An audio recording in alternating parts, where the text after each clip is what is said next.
La ley de Ohm se llama así en honor a su descubridor Georg Simon Ohm, físico alemán de principios del siglo XIX.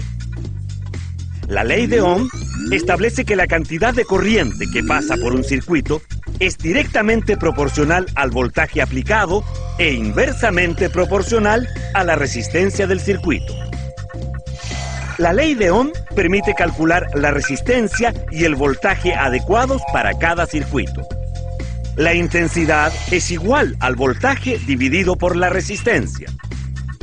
La resistencia es igual al voltaje dividido por la corriente.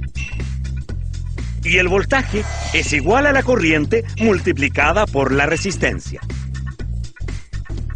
La intensidad de corriente eléctrica corresponde a la cantidad de carga eléctrica que pasa por un punto de un conductor en un segundo.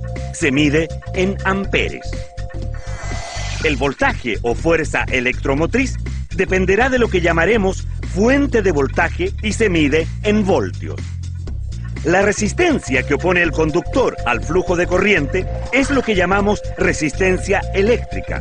Se mide en ohmios. En un circuito de resistencia constante, la corriente y el voltaje son proporcionales. Si se duplica el voltaje, se duplica la corriente.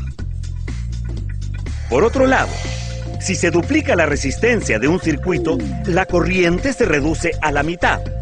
A mayor resistencia, menor corriente.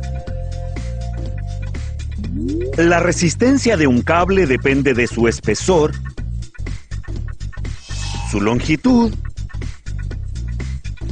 de la conductividad del material del que está hecho y de la temperatura a la que se encuentre. La resistencia eléctrica es menor en los cables gruesos que en los delgados.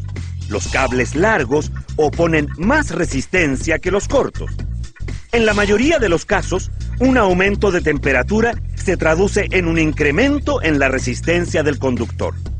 La ley de Ohm es una herramienta fundamental para el cálculo en los fenómenos eléctricos.